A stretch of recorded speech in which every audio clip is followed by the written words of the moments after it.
Sometimes the pop culture we loved as teens hits differently in retrospect. Maybe it's a tabloid story we couldn't get enough of, or an illicit student-teacher relationship on our favorite show. We're Susie Banikarim and Jessica Bennett, hosts of the new podcast, In Retrospect, where each week we'll revisit a cultural moment from the past that shaped us, and probably you, to try to understand what it taught us about the world and our place in it. You're the first person that I've talked to about this for years and years. Listen to In Retrospect on the iHeartRadio app, Apple Podcasts, or wherever you find your favorite shows. Hey, I'm comedian, parent, and shell of my former self, Ophira Eisenberg. I host a podcast called Parenting is a Joke, and we are launching our second season. On each episode, I talk to one of your favorite comedians about their creative careers and the chaos of throwing a kid into the mix. Co-produced by Pretty Good Friends and iHeart Podcasts, you can listen to Season 2 of Parenting is a Joke starting September 19th on the iHeartRadio app or wherever you get your podcasts. Everyone in our country has a voice. It's something that says not just where you come from, but who you are.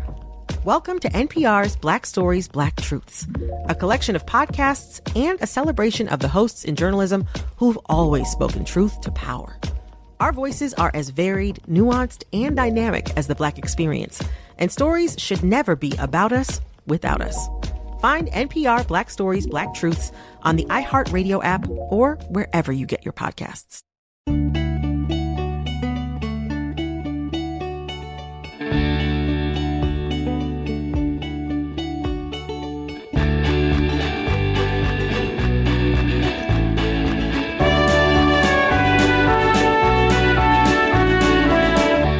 Welcome back to How Rude, Tanneritos. I am Andrea Barber. And I am Jodie Sweeten, and this is a new little treat for our listeners. It is a little mini episode. Many podcasts call them minisodes. Love that word. Minisodes. But yeah, it's a great word, and we thought we would start doing these in addition to our recap episodes, which do have some fun behind the scenes stories and things. But there are so many stories and so many fan questions and listener questions out there that we want to answer. So we thought we'd start delving into things a little bit more in these minisodes. Oh, I can't wait. No, this is great because we do have so many stories to tell, and there's not always time during our recaps. So let's take this opportunity to answer some fan questions. Let's. I believe we're starting off with it's a pretty broad fan question. That's okay.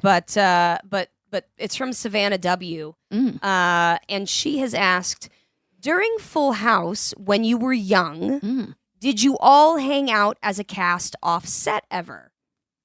And did we?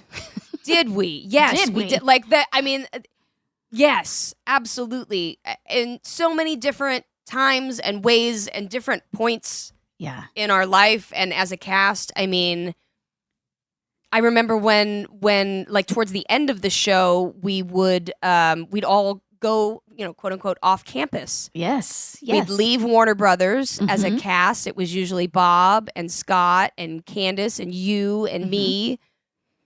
John would usually get a massage before the show. Right. Lori would sometimes go. Dave would also sometimes get a massage before the show. Right. But we would all go to like Jerry's Deli or something. I mean, there was that. But I loved that pre-show ritual. It was just a great way to blow off steam.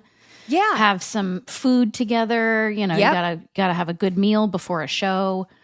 Gotta have a good meal before a show. And that was a little bit later on when I think I was like 12 or so. So it was, more like family dinner time. And they, my mom was like, yeah, sure, you guys can, I'll go off campus. And we'd had the schedule to be able to do that. I don't think we could really do that on later shows. But there was that. I mean, I was really close with Bob Saget and his family. Oh, he had, three daughters. 3 young girls. 3 daughters over the years, and I was very close with them. I would go spend weekends at Bob's house, and his wife Sherry at the time would make blueberry pancakes. I remember she made really great blueberry pancakes, but blueberry pancakes will always remind me of Bob. Because we would eat those on the weekend, and that's so sweet.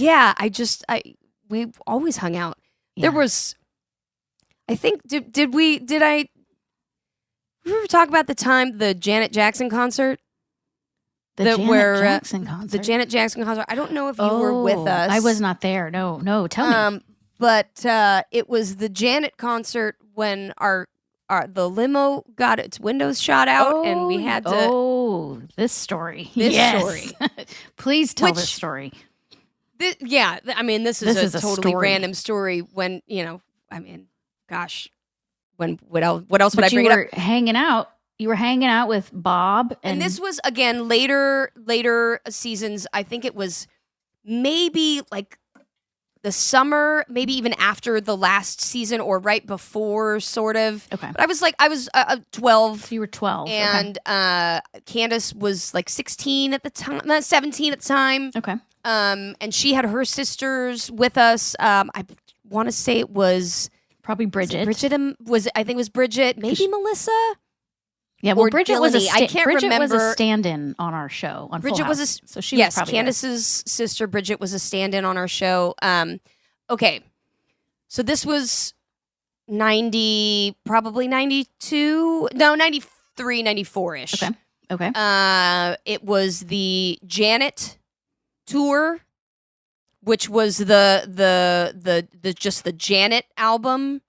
The one where she had she was like naked like this on the front, yes. and the thing. Yeah. The thing. Yes, I do remember. But it was that album. Yes, very scandalous at the time. But I loved Janet Jackson. I mean, I grew up listening to Janet Jackson, was very excited. And it was the tour. It was like the Beyonce, the Taylor Swift of that summer. The tour of the year, yeah. It was the tour to go to. And, Janet always put on great concerts. So we all got tickets to the show. And I believe we were randomly going to Ed DeBevick's for dinner. Oh, I loved Ed DeBevick's. Ed DeBevick's, for those of you that don't know, in the 90s was a restaurant on La Cienega here in Los Angeles on what they call Restaurant Row, which is kind of a little bit different now, but in back then, and there's still restaurants there, but it was like there was a place called the Stinking Rose that was like an all garlic restaurant. There was Lowry's, which is, the big prime rib place. Love that. And Ed DeBevick's was pretty big. It was a big restaurant, but it was like a 50s style diner. And the kitsch of it was that all the waiters and waitresses there were in character, right? They were all like, had, attitudes, and they would sing, and they were like, in full 50s garb, the hair, the thing, I'm sure it was a bunch of actors. Bunch of out-of-work actors. A bunch of actors who were like, I work here, and and I mean, great. It was fun. Oh, I loved that restaurant. We used to go there all the time as a kid. But we randomly went there, which I feel like is sort of an odd choice for us as a group anyway. But maybe it was because maybe it was like a big. There's a bunch of kids there. You want kid food. So I was like the youngest person there, and then it was like Candace and her sisters who were older than her too, and then Bob and was it Lori? I feel like it was Lori. Was Lori there? Okay. I don't remember if it was John or Dave. Might have been Dave. Anyway, it was definitely like maybe 7 or 8 of us. Probably more than that, 8 or 10 of us. It was a big group. And we had taken a limo to Ed DeBevick's. Nice. What a fun night. It was a great night. So excited. I felt like such a big kid because I was, being included in like the fun adult activity. Yeah, you got to sit at the big kids to a concert. Table finally. Yeah. And so, and of course, like Bob was responsible for me for the evening. He, like my mom, he was the one in charge. Right. And anyway, take limo to Ed DeBevick's. It's parked outside on the street on La Cienega. And we finished dinner, and I go out to the limo with Candace's sister, and it was, I can't remember if it was Candace's friend Delaney that was with us, or if it was one of Candace's guardians that was like on set that was still friends with. I don't remember exactly who maybe it was. Jonathan? No, it wasn't Jonathan. It was it was me and 2 other girls in the car. Okay.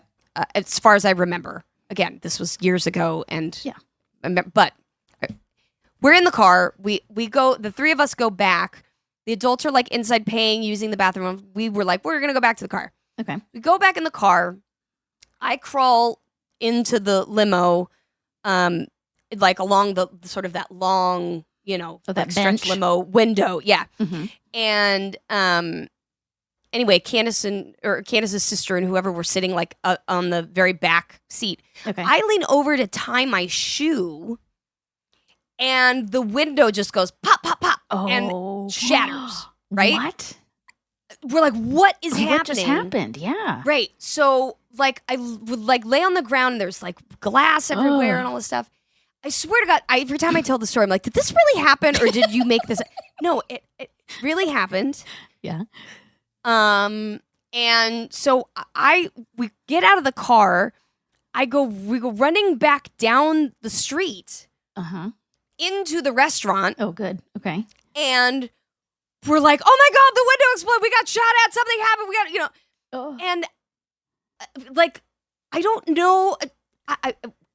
We got shot at. You got shot? I don't so know. It was a drive-by It was either shooting? a BB gun or a drive-by shooting. Now, for those of you that don't know, La Cienega, right down the street from where this happened, is also the Peterson Car Museum, which is where Biggie was shot and killed. Oh no! So this, that was actually on Fairfax a little, but near area, same around region. the same Yeah, time, same sort of. region. I mean, in an area like mid Wilshire, whatever. Yeah. I don't know if I don't think it was someone that was like, I'm gonna get that Full House cast. No, I'm sure it was a random drive-by. I think it was either a random drive-by or it was whatever it was. It's terrifying. Wow. And we go run into the restaurant. We're like, oh my God.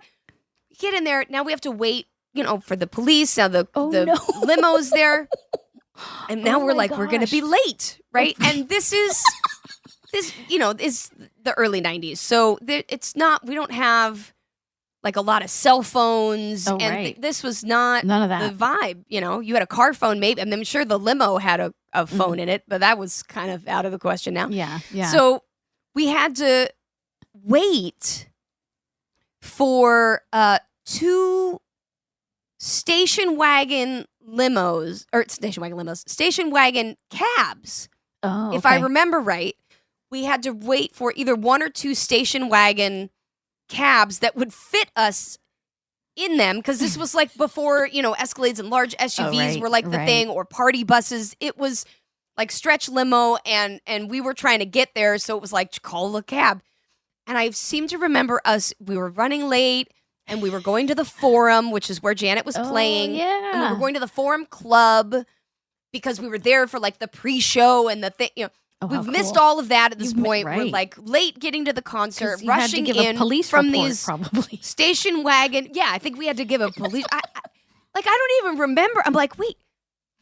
And to this day, I feel like a crazy person that had. It doesn't sound real. It doesn't sound real, but I know it was real. Doesn't sound real. You told it back in the day too. Yeah, and we went to the limo or to the concert in these station wagons, and then I believe by the time we got home, or by the time the concert was done, Bob had to take me home back to my parents in Orange County. Oh. And I seem to remember him being like, oh my God, just dreading having to tell my mom this story, obviously, because no one wants to have to tell that story. Right? And be like, okay, look, everything's fine. Oh, man.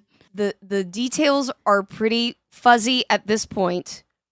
But there was an incident on the way to a Janet Jackson concert in front of Ed DeBevick's in the 90s where the limo got shot at, and we took station wagons to the Janet Jackson concert. It does sound like a fever dream. Like, it doesn't sound completely honest. But thank goodness you were tying your shoe. What if your head had been aligned with the window? And then I'm like, maybe it was a BB. I don't know. I don't remember what. So you never caught the guy or found out who was shooting or what was shooting? No, okay. I don't remember the details of it. I was also a kid, so after it happened, I was like, and I moved on. Something like, as long as we get to the concert, that's all. It wasn't like they were calling me to ask any more pertinent questions or a follow up or anything. Right. But yeah. I do remember that happening, and I can't believe it. And how did Janice respond? That's the big question. What did Janice say when Bob had to admit that he was in charge of you all night and you got shot at in a limo? I feel like, to his credit, I was standing on the porch, so it wasn't that bad. Couldn't have been too bad. Story, right? She's here. Yeah. That I feel like any story that you can be like, look, everything's fine, but here's what happened. But we're talking about Janice here, Janice, true. who finally let you go out with the big kids, right? Fine. That's then this happened. A drive-by. Every parent's worst nightmare. Fine. Yeah. Yeah, I don't know what her reaction was. I mean, I don't think she was mad at Bob. No, because he didn't. She was cause probably it. terrified and like, oh my God, I can't believe this happened. Yeah, but she should be. Yeah, I don't know. Strangely, that's never come up. Not a question I've never really come up lately. You've never asked her. We'll have to have her back on the show and have to have her ask back on the show. just Hey, about Mom, this. Remember, right? This night, and maybe she'll be like, "That didn't happen. You dreamed that," and I'll be like, "Oh my God, this now it all makes sense." No, it did happen. No, I remember you saying this back in the 90s. So it did happen. It did Such happen. a strange. The time the Full House cast got shot at, or at Ed DeBevick's before Ed all of DeBevick's. this is so 90s. Ed DeBevick's, Janet Jackson concert, Full House, like this is all just like 90s station highlights. wagon taxis, stretch limos. What is so happening? Funny.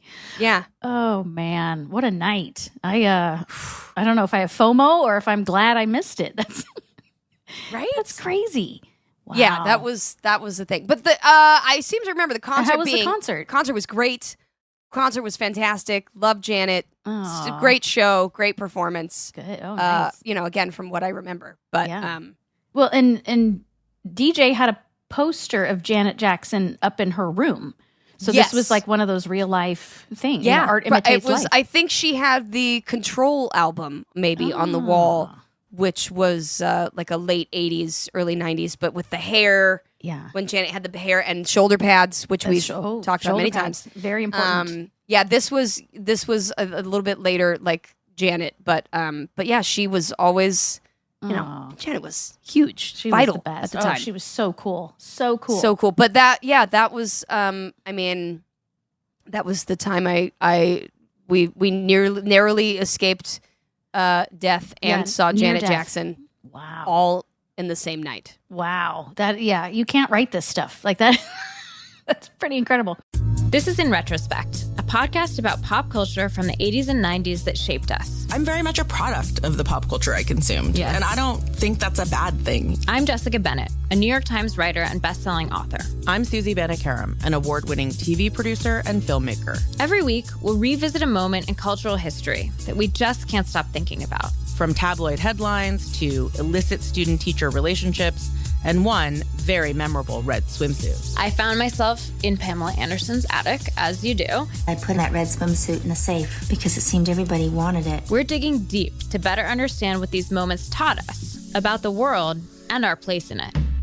I want you to really smell the Axe body spray that emanated during this time. It was presented more as kind of like a crime topic. Okay, and that's not a why, love story. Not a love story. It had been branded on the uteruses of every single woman, from sea to shining sea.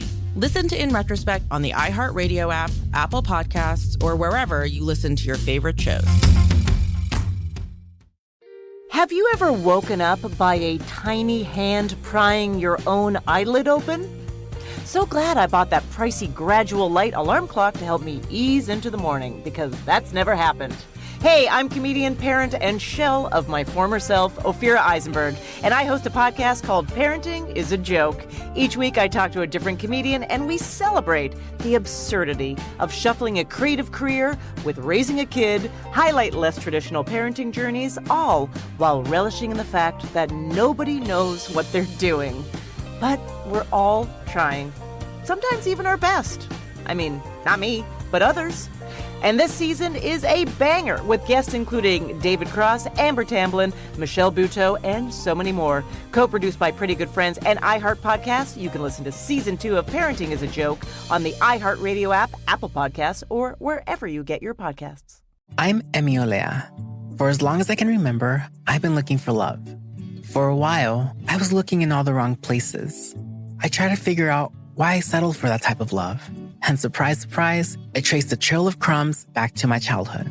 My mom's in prison. My dad's out tweaking somewhere under a bridge. But that's just my narrative. If I want the whole story, I have to look outside of myself. So I'm turning to someone who has a very different version of the events of my life. My mom. Maybe by learning her truth, I can get closer to mine as well. When did you realize what Mami Licha did for a living? Probably the time when the DEA agents showed up. I was very attracted to men that had just gone out of prison. At that moment, I fell in love with heroin. This is Crumbs, the show about the things we settle for and the bits of ourselves that make us who we are. Listen to Crumbs Season 2 as part of the My Cultura Podcast Network on the iHeartRadio app, Apple Podcasts, or wherever you get your podcasts. There were other times that the Full House cast would go out that we did not, that such terrible, tragic things did not happen. I think that was, that was a one-off. Normally, there was a lot less excitement happening. I mean, when we would hang out. You and the cast, I mean, you and, like, Candace have done many an NKOTB concert, right? Oh, yeah. Well, that came later. Yeah. When I remember going to the New Kids on the Block concert in the early 90s with Bridget Cameron. Did you? Okay. Because Bridget, Candace's sister, her oldest sister, was a huge, like, she was a blockhead like me. Like, we were, like, she was a John girl, Jonathan. And I, of course, am a Joey girl. Not Samos, but Jonathan. No, Jonathan Knight. Got it. And so we went to a New Kids on the Block concert. And so it wasn't until the reunion, 25 years later, that Candace and I started going, along with Bridget and Dillany and all those same people. Got it. But we never got shot at in a limo. Huh.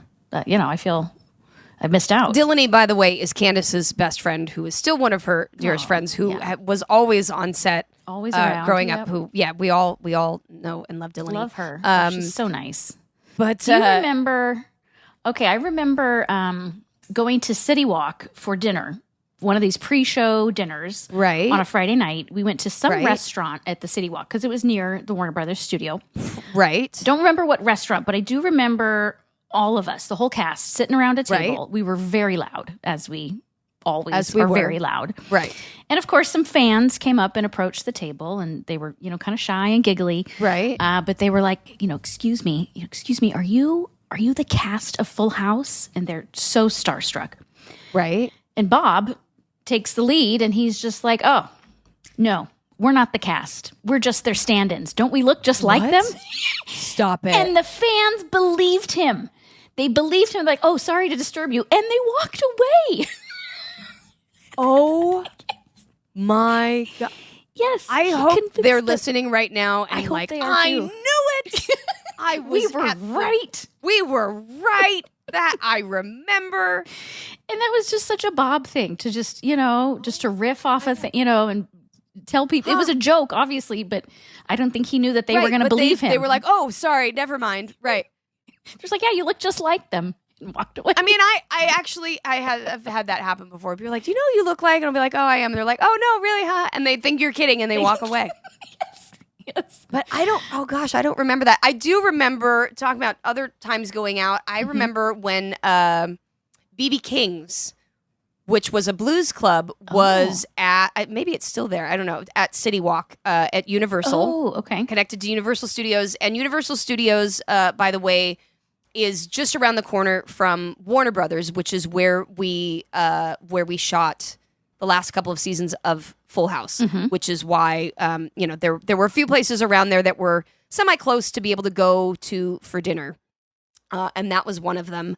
And but I do remember going out after the show again, like I think the last season, and we went to BB King's because I think BB King was there playing. Oh wow! And I went with Bob, who was such a huge musical influence on so many of us. Bob was a guitar player and loved music and introduced so much music to us. But I seem to remember us going after a taping one night, and I again was so excited to be like included, to get to go to BB King's. And I'm trying to think now. I'm like, I was 12. But like, was it a nightclub? I don't. Yeah, how did you You get know what I in? mean? Yeah. I mean, I don't know. Well, I guess they it was just. the 90s. I mean, They just sort of hand it was the waved you in. I 90s, don't know. and right, and they were like, yeah, whatever, it's fine. Yeah, I mean, you know, I'm sure there was probably some other child actors there too. No, I don't know, but yeah, I mean, nothing. Obviously, it was fine. I just went to listen to music, but of course. But yeah, I do remember that, and Bob was such. Yeah, he must just have loved it. Oh God, he loved it. But yeah, he would always be like, "Oh, you got to hear this new album," and so much music that he introduced us to. I remember I talked about this at his what wasn't like his big memorial thing at the Comedy Store, but it was up in the belly room that night, and I was talking with John Mayer and and Jeff Ross, and we were on stage and talking about different albums that Bob influenced us with, and Freddie Johnston was an album, and John Mayer and I sang the song. No Bob, way. Yeah, it's a really obscure album, not like a huge like singer necessarily, but singer-songwriter that I still to this day listen to, and it's an album that just top to bottom makes me think of Bob. And yeah, and John Mayer and I randomly sang it at around Bob's memorial service. But Freddie Johnson, Counting Crows. Oh yeah. I still love Counting Crows to this day, but that August and Everything After album was So like good. all Bob. Yeah, I remember that. But yeah, he went to a lot of music stuff, and I feel like we all kind of wound up going to concerts and music stuff together, and especially like Scott and Candace, I think as they were like older those last seasons when they were 18 and whatever, it was finally all adults, so they would go out to concerts and stuff after the show and things. But yeah, he had a huge musical influence on us. I do remember that. Oh, that's awesome. How fun. Yeah. I think I never went out after the show because I lived so far. Right, you lived so far away. But yeah, how fun. Oh my gosh, that sounds such good memories. A lot of really great fond memories. And so much music and stuff that reminds me of that whole cast. Aww. And the Janet album will always remind me of the shootout. a near-death experience at Ed DeBevick's. Which is, I wonder if I'm the only person that can say that, or if there's others, that are like, yeah, I too almost died outside of Ed DeBevick's. I think it's safe to say you're the only one that can say. Well, maybe that got they were shot at. With that, but that, I don't know. It was, life is wild. Maybe somebody else out there. This is so on If brand you have a for story you. of nearly dying at Ed DeBevick's, please let us know. Yeah, please write in. Please write in and be like, me too. No, I did love those family outings though, and lots of bonding. There's so many more, but I'm really glad that we were able to touch on that story because right. I don't know when else you'd really bring it up. There's only one or two scenarios that would prompt a story like this. And it is a story though that I love to I'll randomly be like, that reminds me of that one time I almost got shot at Ed DeBevick's. And people are like, what? And you're like, oh, it was nothing. Wait, what? Yeah. Right. Yeah. And you just keep going. That is a great icebreaker at any party. Yep. That's what I do. Oh, Jodie Sweeten. That is so funny. So crazy. Such good memories. Yeah. And but that's a story that we don't really tell very often because I'm pretty sure people would be sort of mildly horrified at it. Oh, but yeah. Yeah. They'd be like, what happened? What took you where? What happened? Yeah. No, it was, I mean, God. Can you imagine that happening? Take somebody else's kid out? I think of my own 12, when my daughter was 12, there is no way I would freak out if Bob Saget came to return my 12-year-old daughter and said, oh, by the way, there was a shooting in the limo. I'd be like, what? I'm surprised Janice let you go out with him again. But like you said, it wasn't his fault. Maybe she didn't. I don't know. No. I don't know. But no, it's not no fault of Bob's. But yeah, music was a huge part of our Full House life. I mean, as we've seen in every episode in a music montage, but it really was because Bob and Dave and John were all, musical and sang and loved music. Like it was just always a part of our life growing up. John had drum sets and keyboards and pianos in his dressing rooms. just the whole setup. Yeah. Mm-hmm. Yeah. I definitely credit a lot of my love of music and music history to growing up around them. So that's so sweet. I love that. Oh, this was a great question. A great question by Savannah W. Thank you, Savannah, Excellent for that question. Yeah. I hope we get some more good questions. I hope people write in, leave comments on our Instagram. Yes, write in. We want to spend 25 minutes talking about random tangents that we can't otherwise do. Yeah. Nope. This is perfect. Just a nice little 30-minute episode. Just a little bite-sized episode. Yeah. With full of fun stories. Yep. A fun-sized episode. Aw, like a little mini Twix. Those are the best. My favorite candy. All right. Well, thank you for joining. Yeah. And what do we do now? No idea what to do now. Right. Yeah. Thank you guys for joining us for this little mini episode. Make sure you tune in to our next recap episode, which is going to be a lot of fun, and that will be released early next week. So make sure you tune in. Awesome. Thanks. See you next time. Thanks, guys. And follow us. Make sure and follow us at How Rude Podcast on Instagram. Send us DMs, messages. You can also email us at howrudepodcast@gmail.com. We'll see you guys next time. Bye.